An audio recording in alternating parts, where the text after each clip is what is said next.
Would you look at the calendar? It's October. It's almost Halloween, All Hallows Eve, Samhain, or whatever you want to call it. For some people, it's that one day a year where they can go out dressed as a ghoul and get free candy out of it. But for me personally, it's the day where I binge over the garden wall in a dark room and cry over how much I love that series. Seriously, how does it get better every time? But anyways, I'm getting sidetracked. It's literally the time to play some spooky games, and today I'm going to investigate and talk about what I personally think is the scariest game, the perfect thing to play on Halloween for the most effective spooks. Cheap or not. You play video games, I play video games. It's only natural that we're going to play spooky games to celebrate the spooky season, right? Now, I will be comparing these games based on my philosophy of what exactly encompasses a good horror game. Horror for me isn't based on how much gore is on the screen, or how many loud jump scares you can fit into a hallway. A good horror game is that which sticks with you, the one that makes you dread turning a corner and gives you extreme paranoia. Basically, I'm ranking these on which one gives me the feeling of absolute terror the best. And some games that wouldn't really traditionally be considered horror games do manage to fit in that description. SWAT 4, or its spiritual successor, Ready or Not, are simulations of those CIA or, well, SWAT raids.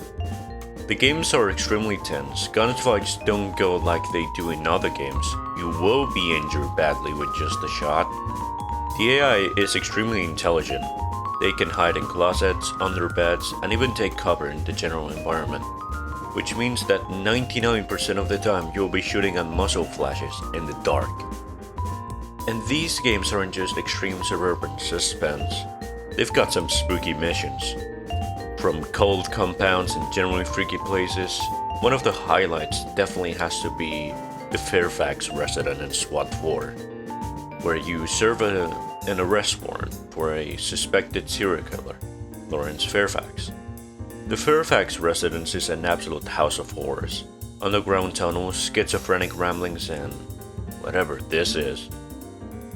The map ended up being so infamous in the SWAT 4 community that it was remade in Ready or Not, 17 years later, and this level still gives me the creeps. Now, the whole thing of we never know when we're going to encounter something is also something we experience in the forest, where we're left stranded on an island after a plane crashes. We need to be resourceful and craft things to survive. A big part of the forest has to be the cannibals you can encounter, for all humans who don't see you as an ally, but as lunch. Now, you could argue that the forest is technically survival horror thanks to them, because nothing has spooked me fucking solid like chopping down a tree in the woods and having to look around to make sure nobody's watching. These games are already bone-chilling on their own, but it gets better when we get to actual scary games. Cry of Fear is a game you've definitely heard about if you've been on the internet for more than a day. It's the standard it was all in your head popular spooky game. But some people seem to forget how pan-shittingly terrifying the game can be. Due to it being developed in goldsrc, the engine used in the original Half-Life, the enemies in Cry of Fear move in the already unsettling way the zombies do in Half-Life. But since the devs decided to speed up the animations because the enemies were too slow, now the enemies twitch and move towards you in erratic ways, moving like they're in the middle of a seizure. This, right here, is scary, just like the ferryman said. The unnatural way the different kinds of enemies move in the game combined with the grimy visuals really elevate the spook factor. Also, the devs' other games Afraid of Monsters is a must-play if you've liked Cry of Fear. It's a very similar game to Cry of Fear in both tone and story, but it's so unique at the same time. Really recommended. Iron Lung is the most recent viral spooky YouTube game, developed by David Szymanski, who you may know from the excellent boomer shooter game Dusk. Iron Lung drops you in a pretty dystopian universe and in a really bad situation. The only people left are those in spacecrafts, and resources are more scarce than ever. You're an inmate, and if you survive the iron lung, you'll earn your freedom. The game's horror lies within the element of the unknown and uncertainty, like when you have to turn on the light in the early morning but you can't find the goddamn lamp switch because it's still dark. There's also some heavy sort of mechanophobia, if you're terrified of stuff like that. Also, the visuals are absolutely grimy. The voxel PS1-ish graphics really fit well with the fact that you're stuck in a submerged rust box that looks like it could fall apart at any moment. Everyone else would praise it, but I just gotta say, it feels like I played a whole €5 just to click 2 buttons and listen to some creepy ambience. I just kinda expected something maybe a tiny bit more interesting, like the depths of the game Dusk. Play Dusk instead. It really rocks. But these are horror games the 12-year-old Gen Zers soyjack over. We gotta talk about the classics. Fatal Frame 2 is the sequel to the now highly acclaimed Fatal Frame game. The whole thing that makes Fatal Frame more tense than some of the other games is the fact that you're only armed with a camera. You've got to get close and personal with the specters and snap a picture with the ghost to beat it. Another one of these exquisite Japanese horror series is Silent Hill. What? Did you think I was gonna talk about Resident Evil?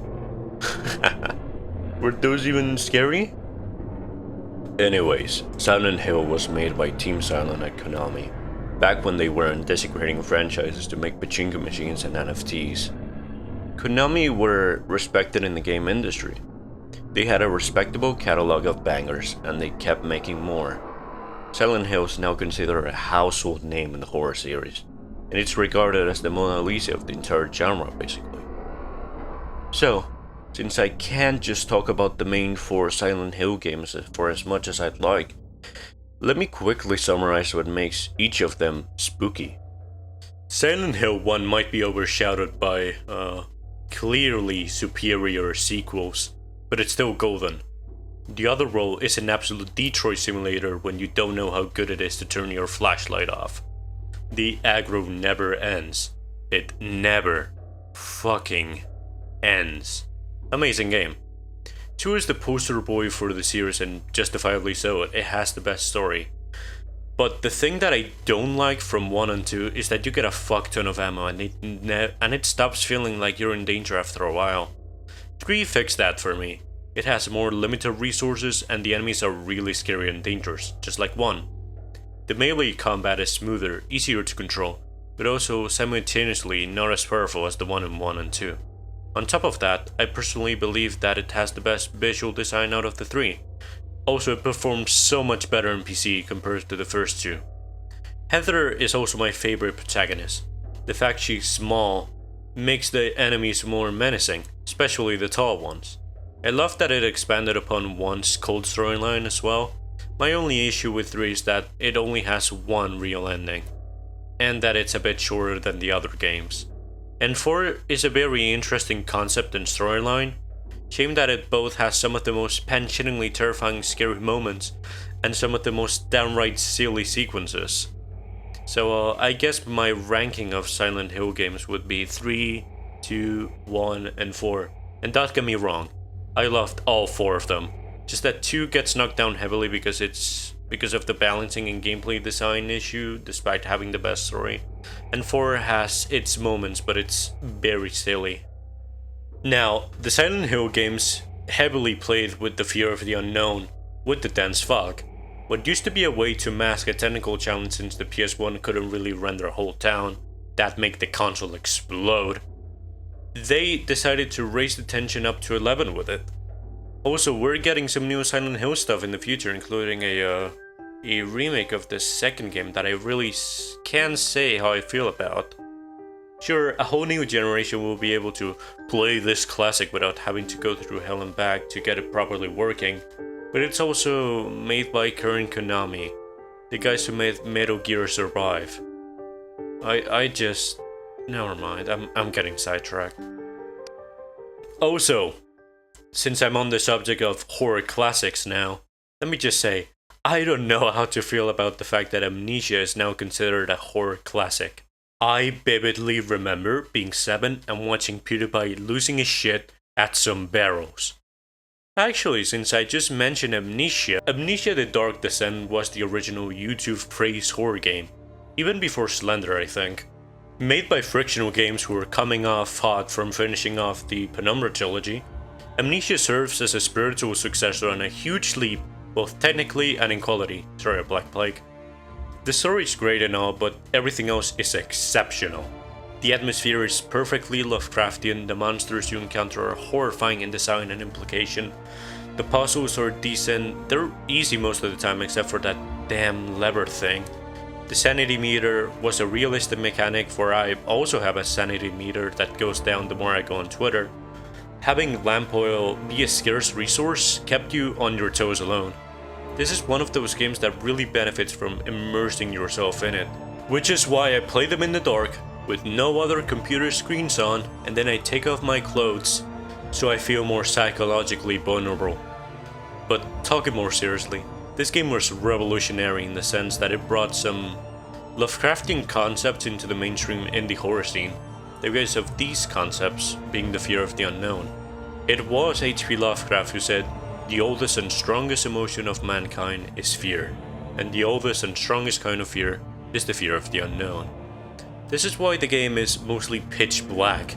It's all unknown. This is why you're dealing with unexplained horrors, and especially why, like Lovecraft's Cthulhu, you lose your sanity when looking at the monsters. Also, I have to give credit where credit is due. The modding scene for the game was great. So many downloadable campaigns that were scarier than the base game. I wholeheartedly recommend the game, along with the mods White Knight, Amadeus, and The Great Work. Like I said, Amnesia was the grandfather, the one that planted the seed. But Alien Isolation was the one that did the whole survival horror thing so much better that it rendered Amnesia obsolete. Alien Isolation is terrifying. The premise is simple. Just like in the movie, you're stuck in the Nostromo spaceship with the xenomorph. Now, the game is visually beautiful, so much that it creates a sense of actually being in the spaceship thanks to all the fine details. But where the game really excels at is the xenomorph. The AI for this alien is actually intimidatingly intelligent. It will flank you, check hiding spots, and create little scenarios that get you in tight situations. It's basically the essence of Amnesia with, well, aliens. But that Amnesia essence is turned to 11. It's arguably scarier, and the enemy is way more imposing than Mr. Smiles over here. This game is just a breath of fresh air for fans of the Alien franchise after a lot of crappy games. The atmosphere is amazing, and there are a lot of little details that I only noticed after rewatching the original film. Attention to detail is on another level. But now, we have my last pick, what I personally believe is the scariest game. What can I say about this game? It's just amazing. Darkwood is a top-down style horror game where you need to survive in the worst place possible, Poland. Imagine being trapped in a diabolical forest where any living being will try to kill you at night, and during the day explore and find resources to survive. What is your goal? Find a way out of this hell surrounded by psychopaths. Don't trust anyone and think very carefully about the decisions you will take because there will be consequences. Respect the woods and be cautious. The thing about Darkwood is that it manages to be scary by, well, showing us less of everything since we can only properly see through a very restricted cone of vision. You know, fear of the unknown and all, as we've already discussed. And it accomplishes it through atmosphere and amazing sound design, not a single jump scare. So yeah, I think Darkwood is the scariest game. At least for me. What is the scariest game you've ever played? Feel free to tell me in the comments. You've been fantastic. I've been Roth.